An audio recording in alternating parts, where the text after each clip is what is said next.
ኮሌስትሮል ለልብና ለደም ስር በሽታዎች ከሚያጋልጡ ምክንያቶች መካከል 85% የሚሆነውን ይሸፍናል። የልብና የደም ስር በሽታዎች ደግሞ በዓለማችን ቀዳሚ ገዳይ በሽታዎች ናቸው። ታዲያ ዛሬ በዚህ ቪዲዮ ኮሌስትሮል ምንድነው? ለኮሌስትሮል የሚያጋልጡ ነገሮች ምንድናቸው? ኮሌስትሮል በምን ደረጃ ነው እኛን የሚያጋልጠን? እንዲሁም ደግሞ በኮሌስትሮል ምክንያት የሚመጡ በሽታዎች እንዴት ነው የሚከሰቱት? ከዚህ በተጨማሪ ደግሞ ኮሌስትሮልን ለመከላከል የሚረዱ ጤናማ የሆኑ የህይወት አማራጮችን፣ አመጋገባችን፣ እንቅስቃሴን በተመለከተ የምንነጋገር ይሆናል። እስከ መጨረሻው አብራችሁ እንድትቆዩ በአክብሮት ጋብዛችኋለሁ። ታዲያ እናንተም ሰብስክራይብ ማድረግ እንዳትረሱ፣ ላይክ አድርጉ፣ ሼር አድርጉ።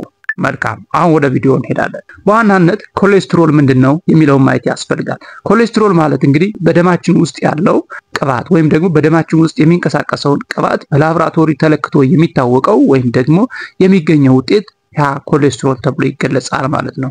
እንግዲህ ይህ በደማችን ውስጥ ያለው ቅባት በባዮኬሚካል ስትራክቸሩ ደግሞ ሊፖፕሮቲን ተብሎ ይጠራል። ሊፖፕሮቲን ማለት ሊፒድ እና ፕሮቲን ማለት ነው። ሊፒድ ማለት ቅባት ሲሆን ፕሮቲን ማለት ደግሞ ያው ገንቢ የሆኑ ንጥረ ነገሮች ወይም ደግሞ ፕሮቲኖች ናቸው ማለት ነው።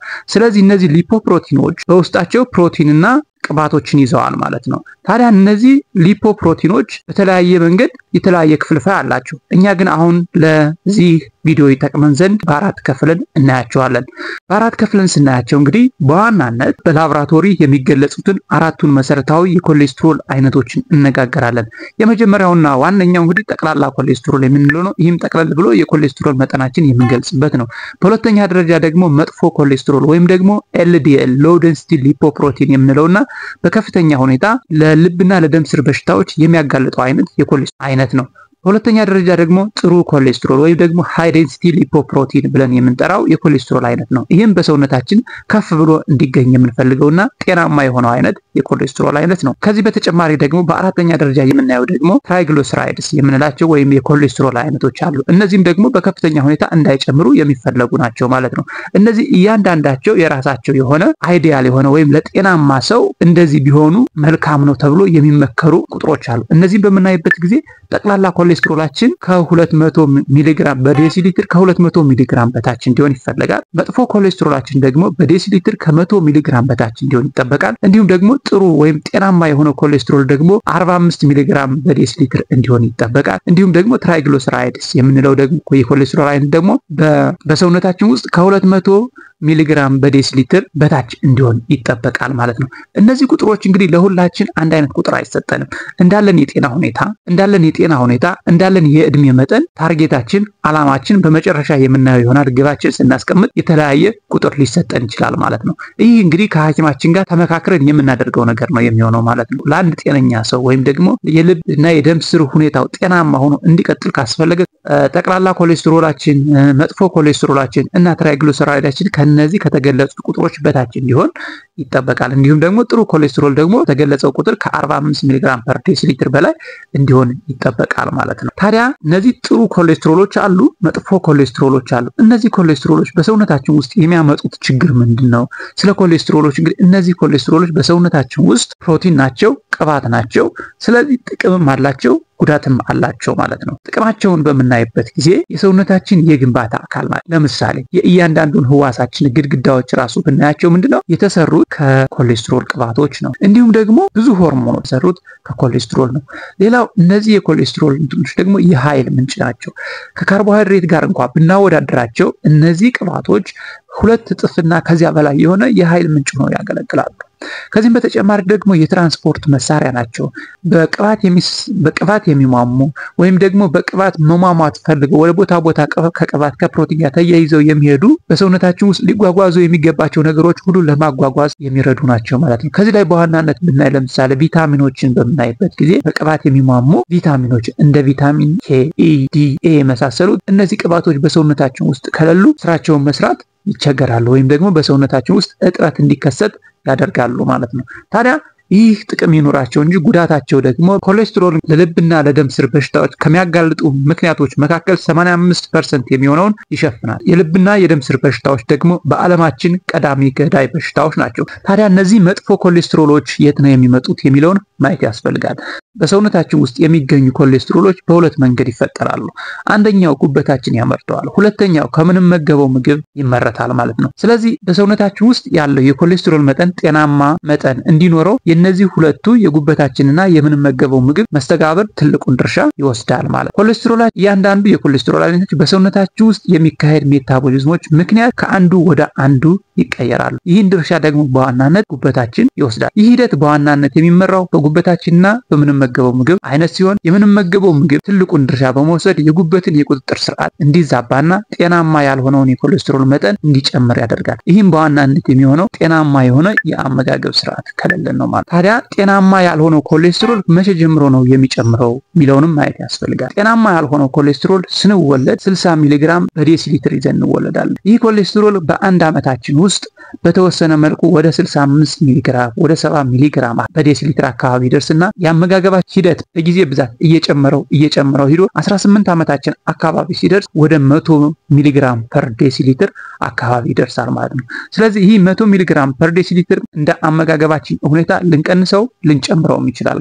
ነገር ግን በአብዛኛው ላይ ሰው ላይ የሚታየው የአመጋገብ ስርዓታችን እየተሻሻለ ስለማይሄድ በጊዜ ሂደት ከ100 ሚሊግራም ፐር ዴሲሊትር በላይ እያደገ እንደሚሄድ ነው ጥናቶች የሚያመለክቱት ማለት ነው። ጤናማ ያልሆነ ኮሌስትሮል በሰውነታችን ውስጥ መጨመሩ ምንድነው የሚያስከትለው ችግር የሚለውን በምናይበት ጊዜ ደግሞ በደማችን ውስጥ ያለው ጤናማ ያልሆነ ኮሌስትሮል ከፍተኛ ሲሆን በደም ስራችን የውስጥ ግድግዳ ላይ ኢንፍላሜሽን በሚፈጠር ጊዜ የውስጠኛው የደም ስር ግድግዳዎች ላይ ያሉ ሴሎች ክፍተት ይፈጥራሉ። በዚህ የደም ስር ግድግዳዎች ክፍተት ጤናማ ያልሆነ ኮሌስትሮል ዘልቆ እንዲገባና በሂደት በውስጠኛው የደም ስር ግድግዳዎች ውስጥ መጠራቀምና ማደግ ይጀምራል። በደንብ ካደገ በኋላ በተለያየ አይነት ሜካኒዝሞች እነዚህን የልብና የደም ስር በሽታዎችን ያስከትላል። በዋናነትም ይህ ችግር ከፍተኛ የሆነ ኦክሲጅን፣ ግሉኮስና ሌሎች ንጥረ ነገሮችን በፍጥነት የሚፈልጉ የአካል ክፍሎችን በዋናነት ያጠቃል። ለምሳሌ ልባችን፣ ጭንቅላታችን፣ እግሮቻችን፣ ኩላሊቶቻችን በዋናነት ለዚህ በደም ስሮቻችን ውስጥ የኮሌስትሮል በመጠራቀም ለሚመጡ ችግሮች ተጋላጭ ይሆናሉ። እንዴት ነው ይህን ችግር የሚፈጥረው በምንልበት ጊዜ እነዚህ ኮሌስትሮሎች በደም ስር ግድግዳዎች ውስጥ ይጠራቀሙና የደም ስር ቀዳዳዎቹን እንዲጠቡ ያደርጓቸዋል። ይህ በሚሆንበት ጊዜ ደግሞ በእነዚያ የደም ስሮች አልፎ የሚሄደውን የደም መጠን ይቀንሱታል። ይህ በሚሆንበት ጊዜ ደግሞ ከዚያ በእነዚያ የደም ስሮች የሚመገቡ የነበሩ የሰውነታችን ጡንቻዎች እና ሌሎች አካላቶች በቂ ኦክሲጅን፣ በቂ ንጥረ ምግብ እንዳያገኙ ያደርጓቸዋል። ይህም ስራቸውን በአግባቡ እንዳይፈጽሙ ያደርጋቸዋል። እንዲሁም ደግሞ ከፍተኛ የሆነ ጫና በሚፈጠርበት ጊዜ የህመም ስሜት እንዲኖረን ያደርጋል ማለት ነው።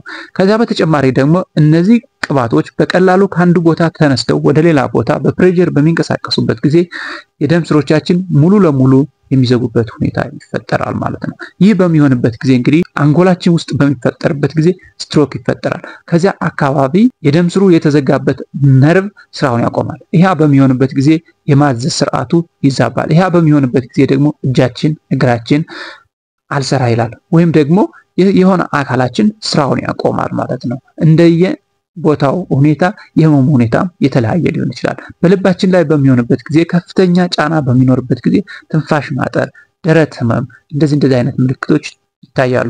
እንዲሁም ደግሞ ትልልቅ አርተሪዎች ወይም ደግሞ ትልልቅ የደም ስሮች በትልልቅ ጡንቻዎች ላይ በሚፈጠሩበት ጊዜ ደግሞ ሙሉ ለሙሉ ልባችን እንድታቆምና ድንገተኛ ሞት እንዲያጋጥመን ያደርጋሉ ማለት ነው። ታዲያ ምን ያክል ጤናማ ያልሆነ የኮሌስትሮል መጠን በደማችን ውስጥ ሲኖር ነው እነዚህ ችግሮች እንዲከሰቱ የሚያደርጉት?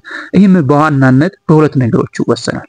አንደኛው የኮሌስትሮል መጠን በደማችን ውስጥ ያለውና ይህ ጤናማ ያልሆነ ኮሌስትሮል በደማችን ውስጥ ለምን ያህል ጊዜ እንደቆየ መቆየቱ ሲሆን የእነዚህ ሁለቱ ብዜቶች ከ5000 ሚሊግራም ፐር ዴሲሊትር ይር በላይ ሲሆን በኮሌስትሮል ምክንያት የደም ስር መጥበብ ተያይዞ ለሚመጡ ለስትሮክ፣ ለልብ ህመምና ለሌሎች በሽታዎች እንድንጋለጥ ያደርጉናል ማለት ነው። በተለይ ይህ የኮሌስትሮል ይራችን ከ5000 በሚበልጥበት ጊዜ ይህ ማለት ለምሳሌ አንድ ሰው 100 ሚሊግራም ፐር ዴሲሊትር ጤናማ ያልሆነ ኤልዲኤል ኮሌስትሮል በደሙ ውስጥ ቢኖር እና ለ50 ዓመት ይህን ኮሌስትሮል መጠን ይዞት ቢቆይ በ50 ዓመቱ ለልብና ለደም ስር በሽታ የመጋለጥ እድሉ ይጀምራል ማለት ነው። እንዲሁም ደግሞ 200 ሚሊግራም ፐር ዴሲሊትር ያለው ሰው በ25 ዓመቱ ይህንን ለልብና ለደም ስር በሽታዎች የመጋለጥ እድሉ በ25 ዓመቱ ይጀምራል እንደማለት ነው።